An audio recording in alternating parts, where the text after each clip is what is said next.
Alrighty, so originally I wanted to talk about this a little later when I had a chance to go over all the information we have, but apparently I'm gonna go ahead and talk about it now. For those who don't know or have had their heads under a rock, there's a controversy happening in the Olympics right now, because there always is. It began with people thinking that the Last Supper was being shat on by a bunch of drag performers, and then it turns out it wasn't the Last Supper, but not a single Christian who was actually upset about that seems to have rescinded their point on that. Then there was the anger about a pale horse going over the water at the Olympics, a robotic horse made to look pretty. And apparently that was enough for people to go, it's in Revelations, that's reason enough for me, I'm upset and angry. And then, of course, the coup d'etat where we are at, or the coup de grace where we are at right now, is an Olympic sporting event, boxing, between Angelina Carini and Emaine Khalif. Now, whether I am pronouncing these names 100% correctly, I'm sure you will let me know in the comment section below, but one of these boxers is from Italy, and the other of these boxers is from Algeria, and that has some baggage as well when we're talking about this. One of the things that you got to consider is that Algeria is not very trans-friendly, and that factors into some of the conversation here. But I don't want to get too ahead of myself. I want to go ahead and go into where all of this madness is coming from. So we're going to look at some of the people who've been posting about this. We're going to look at how that conversation has been happening, and then we're going to take some time to digest what the facts seem to be and why this conversation is happening in the first place, because I think that there's a very interesting conversation to be had there. But let's start first with, of course, end wokeness going, an absolute travesty at the Olympics. Angela Carini is forced to box against a biological male. She quits after just 45 seconds and cries hysterically as her opponent is declared the winner. Don't look away. This is wokeness. Wow, is that wokeness? Wokeness is when you go and box and there are two women in the arena? That's so insane. I wasn't aware that wokeness was something so just astronomically nothing. I thought it was something that we were supposed to be upset about and worry about, and it's not just end wokeness, of course. It's a whole bunch of standard players, right? We have Clown World here going, the Olympics decision to let a biological man compete as a woman leaves Italian Olympics. Angelina Carini in tears, her dreams shattered. How is this fair to female athletes who trained their whole lives for this moment? Now, the thing that I want to go ahead and pull some information on for you, if you may not be able to tell, every single one of these people are outrage farmers, all right? You go over to Libs of TikTok, meet Emaine Khalif, a boxer who was banned from the Women's World Boxing Championship in 2023 because he is a man. However, Khalif is being allowed to compete in the Women's Olympics boxing in Paris. Just another reason to boycott the Olympics. So I compiled these takes together because they share a commonality. They are all misgendering Emaine Khalif, saying that Emaine Khalif is a transgender woman, therefore biologically male, and all this other nonsense. So I want to go ahead and get a few things out of the way before we continue. I'm going to go ahead and show you a picture, a really interesting one. Do you know what this is? This is a picture of Emaine Khalif as a young girl.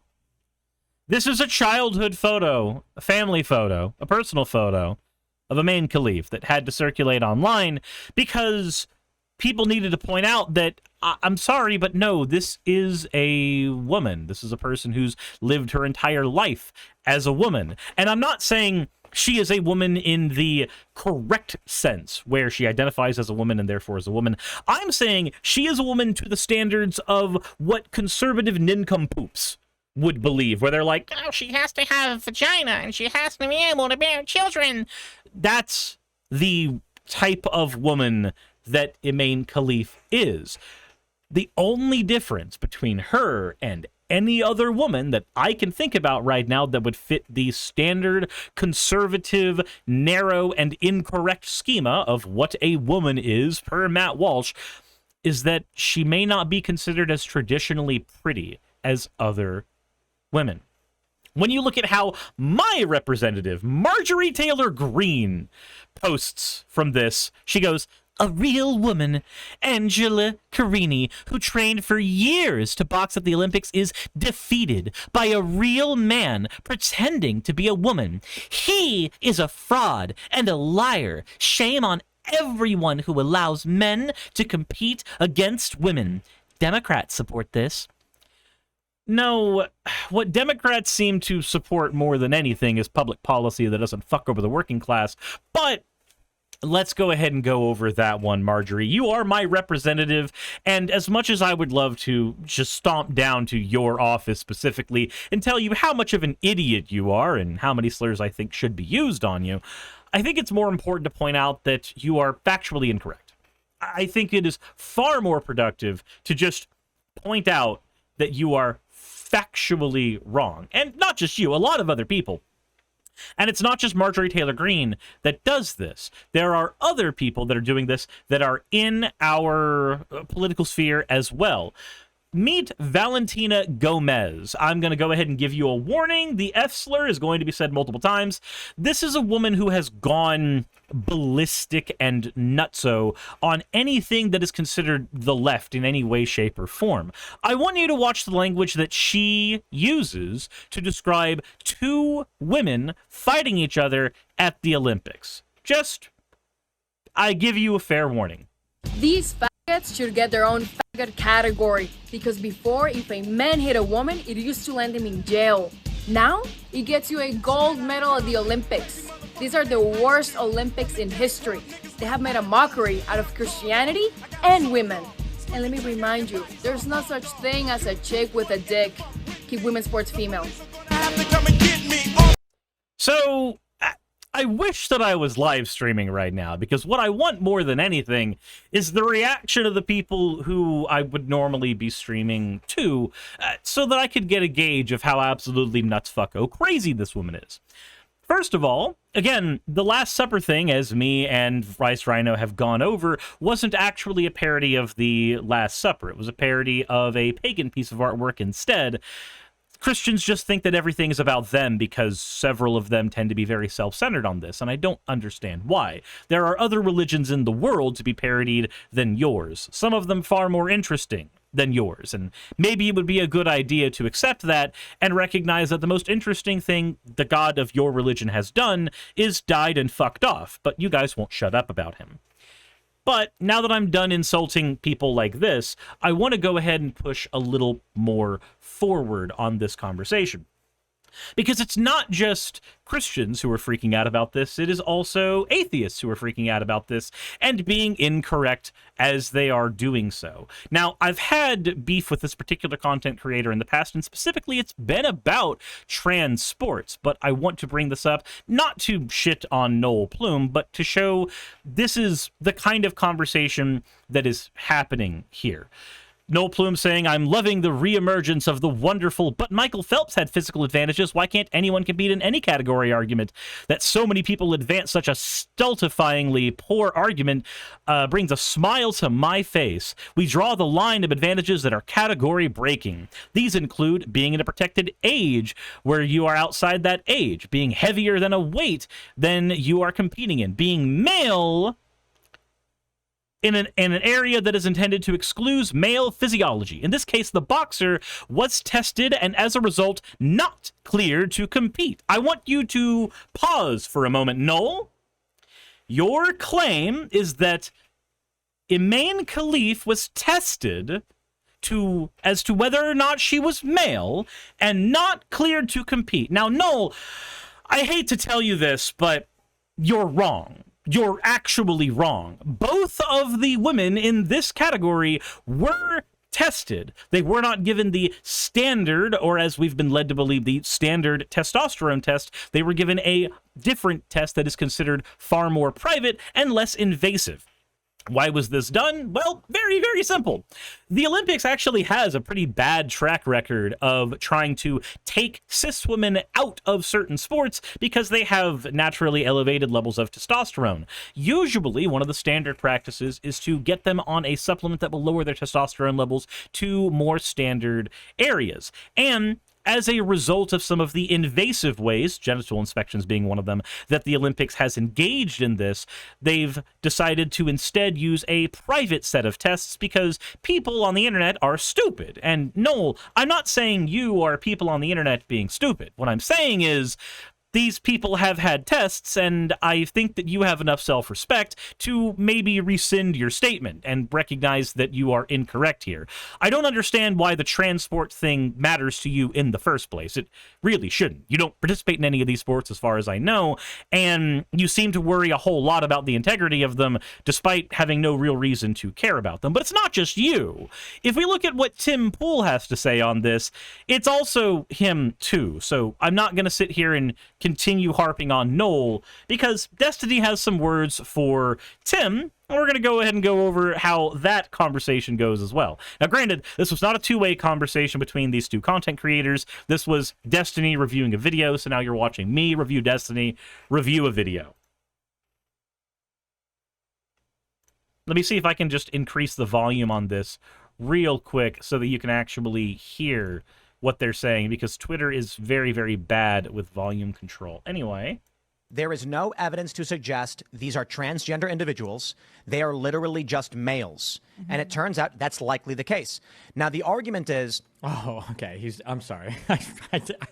So Tim Pool believes that, no, Imaine Khalif is not a transgender individual. She's just a dude, according to Tim.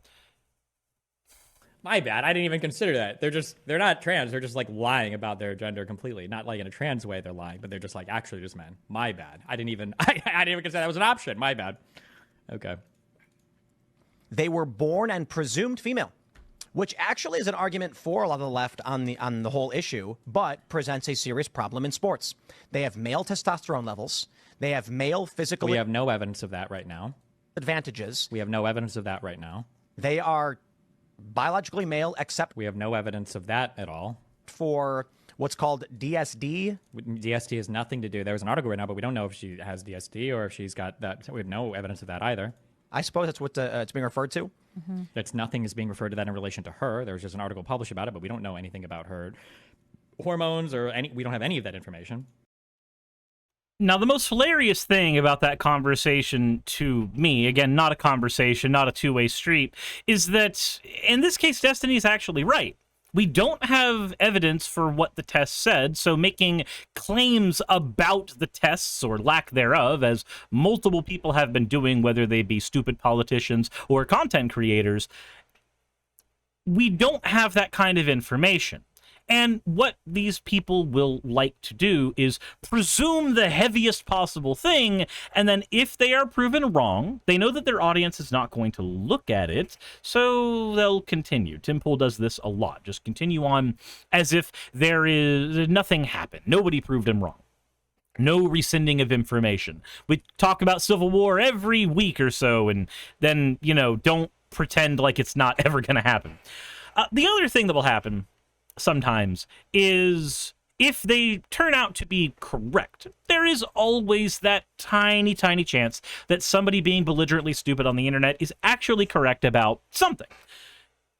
Then they will use that to say, see, I was right, I was right, I was right, I was right. They will hammer on that part for as long as humanly possible, ignoring anybody, any other voice in the room telling them, yeah, but you didn't show your work.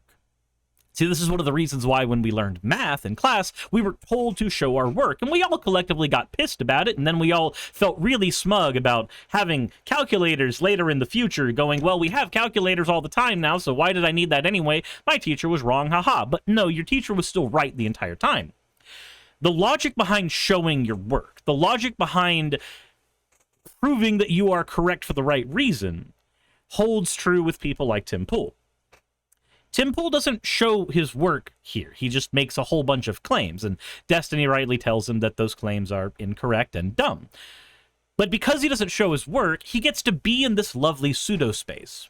where he didn't do enough research so he can just do plausible deniability when it comes time for him to be proven wrong, or just not say anything and let his audience think none the wiser because he can just confidently say things into the aether and nobody will care one way or another whether or not it's factually true. Or he turns out to be kind of right and goes, see, I was right the entire time. Ignore the 1,500 times I was wrong because I've used the same level of research integrity at all points in this particular investigation. Ignore all of those times I was wrong. Focus on this one time that I'm right. Compile the 10, 15, 20 times out of 1,500 claims that I've been right, and then put them together in a documentary-style thing called The Predictions of Tim Pool, or The Predictions of Alex Jones, or The Predictions of Michael Knowles, or The Predictions of whichever shock jock moron is saying what they need to say right now to make you angry. Oh, that's the fun part. So while I could focus more on the boxing situation as a whole, about the areas where the boxers actually have an amenable relationship now far more than before. And the Italian boxer in question literally goes, actually, no, I want to apologize to her. I was angry because my Olympics had gone up in smoke, but I don't have anything against her. I would embrace her. So while it is very interesting to me to follow the whole saga, all of the ways in which this conversation has gone just up and back asswards, scrolling Wikipedia pages, looking at the early life of the boxers in question, looking at all of the different ways that people have examined all of this from front to back, I could do that. But you can do that too. That's not what I want to focus on here. My goal here is not to do the, aha, I'm correct and you're wrong. This is why I wanted to go ahead and give that clarifying statement when it came to the politicians and Noel and maybe not as much Tim. This is because every single Twitter account I showed you in the beginning, End Wokeness, Libs of TikTok, Clown World, every politician that I showed you, Marjorie Taylor Greene, the other one whose name I'm not going to remember because I want her to be irrelevant in the back of my mind. Every one of these people, Tim Pool included, they have one currency. You and I, we go to the store and we spend money on things. But these content creators, and to a degree, me included, we have one real currency. And that's outrage. That currency works like this. Make a video, it gets 1,000 views. Make a video about an interesting topic, maybe it gets 2,000 or 3,000 views. Make a video about an interesting topic you are super passionate about, and everybody can see it and all the hard work you do, and maybe it gets 50,000 or 100,000 views. But you know how you move that needle away from maybe? You get people angry. Content creators have been abusing this for years. Lily Orchard, being nothing but a giant contrarian in most of her content, is a good example of this. In order to get a video to go viral, not just on YouTube, but on Twitter or anything else, there needs to be a conversation about it. There needs to be people talking about it. There needs to be people who are willing to talk about it. And there's a couple ways that we can cause engagement farming to happen. One of them is by going, hey, if you haven't liked and subscribed already, maybe consider doing that. The bell icon is also down there. Maybe click that too. Hey, while you're down there, what color shirt are you wearing? What shoes are you wearing? What are you doing this weekend? Go ahead and let me know in the comment section below. I'd love to know what you, username with a bunch of letters who doesn't have a profile picture, who I don't actually care about, I want to know exactly what you would be doing. So many content creators do this. I've done this a few times as well. So many content creators do this, and we do it for one reason. It drives engagement. You know that thing at the beginning of a YouTube video where a creator goes, hey, I noticed that 22% of you are subscribed to the channel and 78% of you aren't. You should be hitting that subscribe button. So, you know what that is, right? That's not actually a call for you to subscribe. Whether or not you subscribe to the channel doesn't matter. It doesn't matter for the algorithm. It doesn't matter for the content creator. It matters for nobody. What matters is that you engaged with the video. Now, a subscriber may be a return watcher. That's a maybe, but those of us who've been on the platform long enough know that's not necessarily true.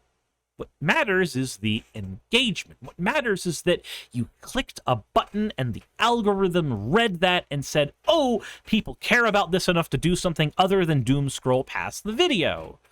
That means we should show it to more people and see if it happens further. Because YouTube and Twitter and all of these social media platforms, they have one currency as well, and that is your eyeballs, because these are what's considered advertising platforms. There are different models for monetizing businesses.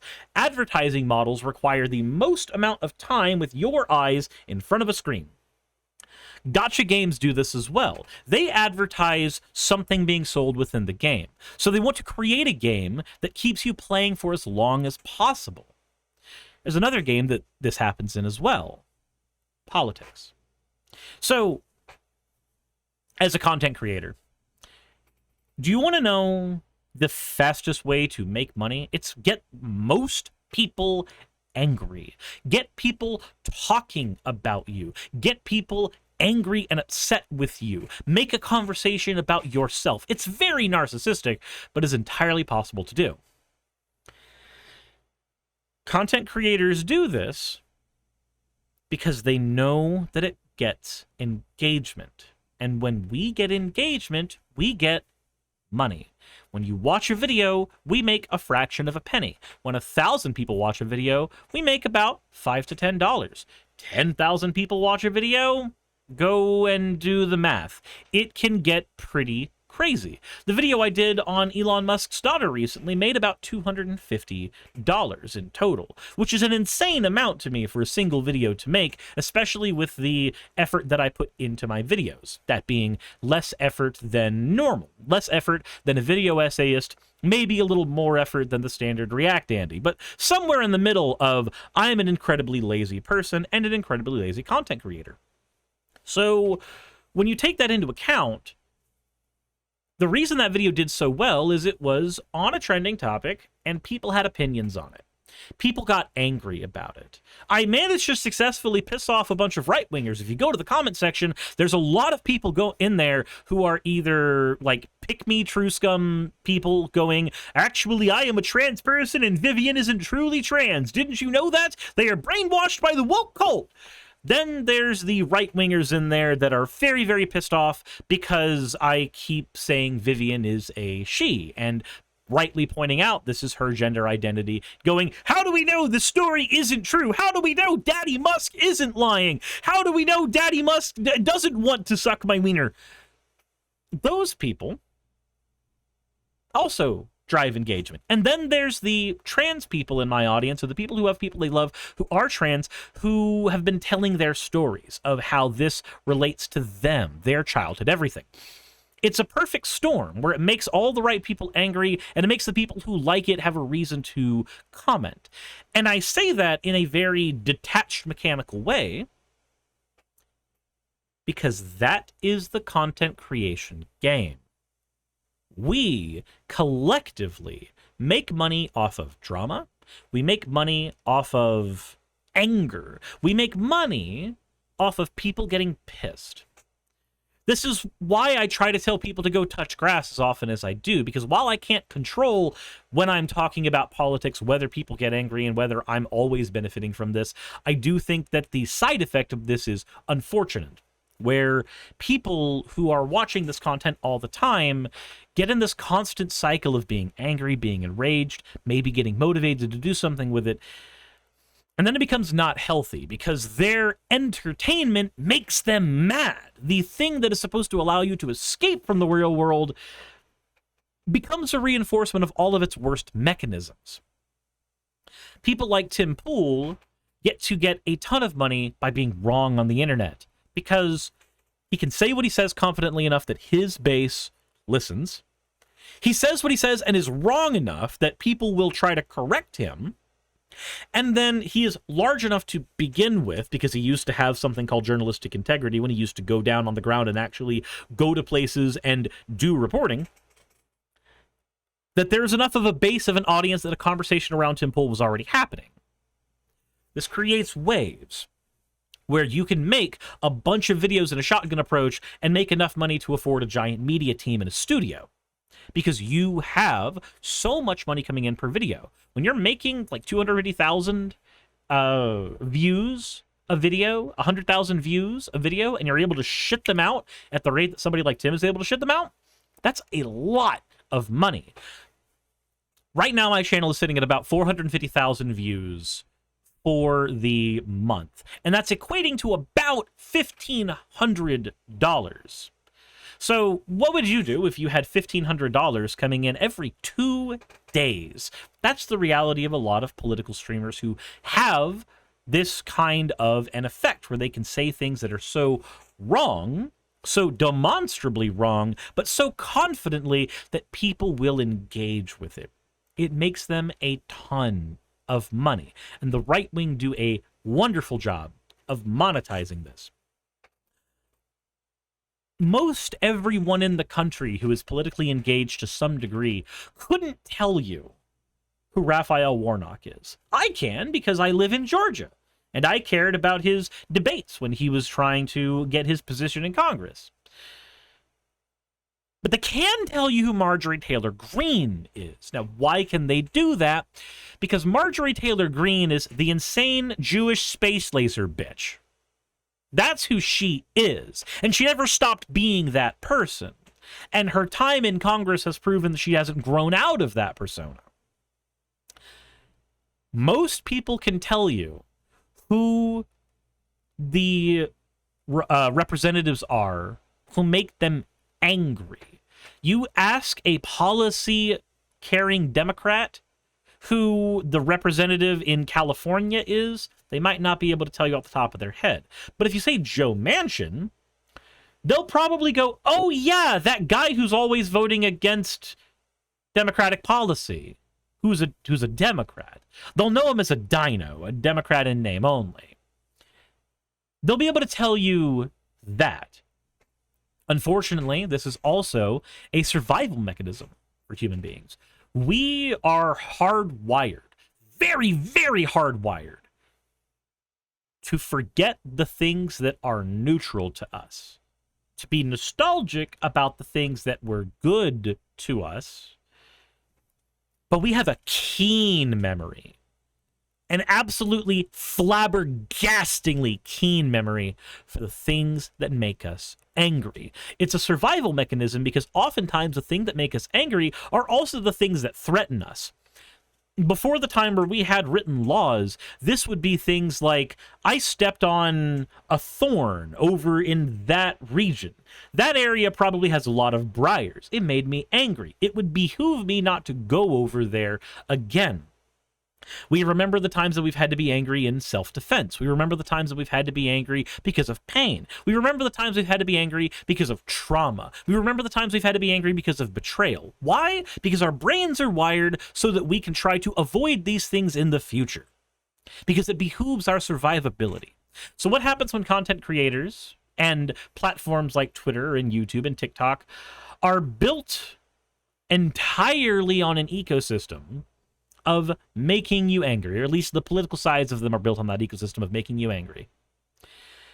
It makes it so that you are constantly engaging in this exchange of currency with a creator. We might call these people hate watchers. You get somebody who debunks Tim Pool. That's what they do. So you get all the people who hate Tim Pool to watch the video. Now, all of those people who do not like Tim Pool would like nothing more than for Tim Pool to not be on the platform anymore. But he'll still be on the platform. And his notoriety will increase because y'all have been talking about them. Now, does this mean that you should just not talk about and not debunk and not do these things when harmful people like Tim and Marjorie are engaged in these conversations? No, absolutely not. I don't say that just to protect my own job and livelihood, but also it is unfortunately the nature of being within a system that you will have to operate within that system's rules. A lot of us here do not like capitalism. We do not like the way in which it causes us to be exploitative to one another or to be exploited. We are not big fans of that. This is one of the reasons I'm a socialist.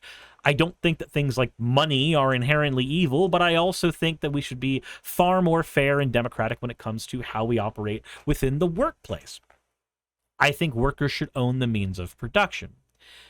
But I bring up the capitalist thing because while I may not like capitalism, and you may not like capitalism, and we may both agree for all the reasons we don't like it, we don't get to exist in socialism. We don't get to exist in, anarcho-syndicalism. We don't get to exist in these particular frameworks. We get to exist in capitalism, which means there are certain realities about capitalism we have to accept.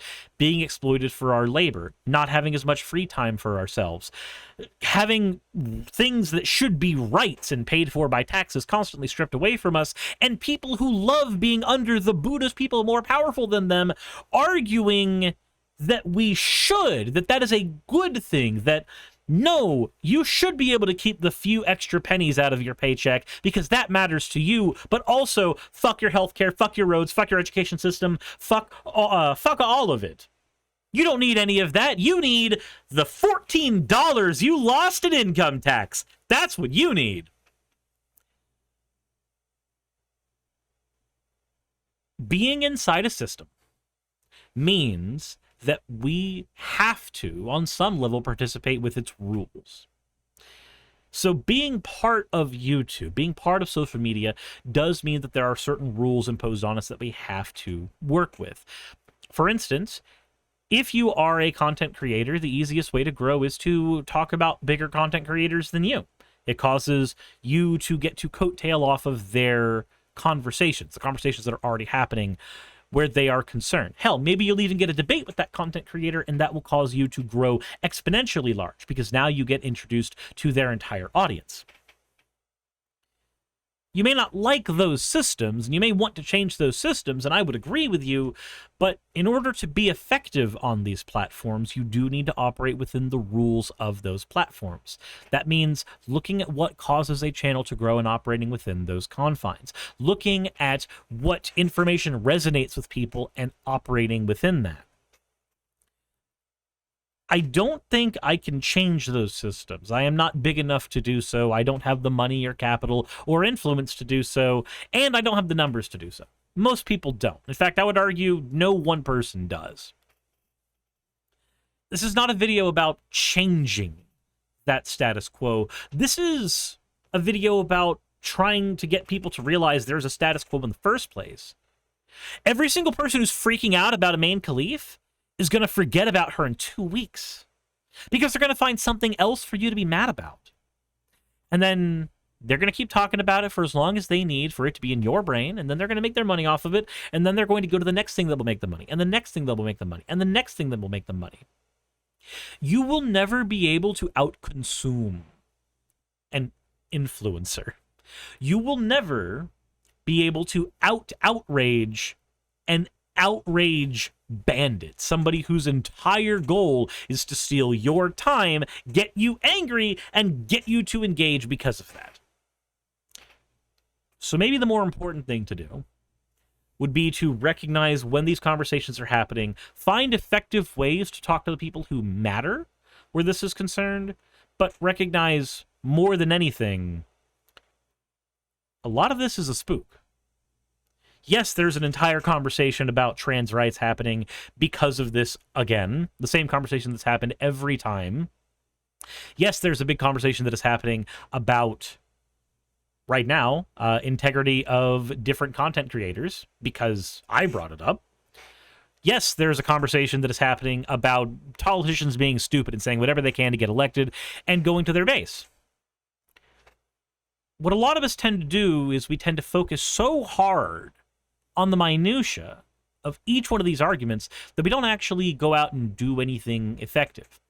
You know what's happening the entire time you're sitting here being angry? The world is spinning on around without you. Your mental health isn't being checked on. You're not actually being involved in politics, which is the thing that you're mad about, which is the thing you want to change. You're not actually doing anything about that. Now, some of you might be, and for those of you, I'm incredibly proud of you. I'm happy that you are getting involved in some way. But there's plenty of you right now, and I bet you're probably typing in the comment section right now, who feel like you can't, who feel like this is all you can do, is just be made aware. It's not the case. This whole situation is upsetting, not just because there is a person who's being told, oh, you're trans, so you shouldn't compete. Oh, you're not trans? Well, then you're a guy, so you shouldn't compete. Oh, well, you're not a guy? Well, then, moving the goalpost a billion times further. That upsets me. But what also upsets me is how many people who should have fucking known better, who are instead engaging in consumerism via outrage. And that's where all of them are, that's what all of them are doing. Every one of them. Let's rehash this old argument that happened 10 years ago, because now it's suddenly relevant again. Let's say all of these things that have happened in these studies that I'm not going to name because they didn't happen. Let's get people to call trans people the F slur over and over again because it will get Republicans to vote. It's all really fucking sad. But this is where I have to do my bit of engagement farming as well. What do you think? Let me know in the comment section below. Hit the like button if you haven't already. Subscribe if you haven't already. Hit the bell icon if you haven't already. Hell, go ahead and help me be part of the problem. Send this video to a few friends if you think that they might resonate with what I'm saying here. But all in all, just take better fucking care of yourselves. This shit matters far less than you think sometimes. In this case, an Olympics committee has already determined these are both women going to fight. In this case, all the bases have already been covered. But there's outrage to be farmed there, so let's talk about that. Hey, just wanted to give a quick thank you to all of my wonderful patrons who help keep me afloat and help keep this channel going. YouTube and Twitch are wonderful platforms, but at the end of the day, stability is not one of their strong suits. If you want to support my channel, then obviously Patreon is one of the best ways of doing that. Link is in the description. But I do want to personally thank everybody who has contributed to the channel. Those people would be Red Joker, Purple Poundini, Jemshin, Briskreek, Jupe the Malignant, Michael, Ravalern, Mabbity Babbity, Astral Frontier, Autumn and Angel, Nixie Chan, Mark Anthony, Victorian Alchemist, I'm not saying the last part of that, and you know that. Arcton Arclacier, Kiratorian, Dren Hadamata, Jordan M, John L, Lord Bleck, Smiling Game Master, and Fireshard. And everyone else who supports my channel and lets me do what I do full time. This is a dream job of mine that I never believed that I would be able to take full time, and with your help, I've been able to do it. So thank you so very much for that. Thank you for watching the video. I hope you all enjoy, and I hope you all are having a wonderful time. I will see you all in the next one, hopefully.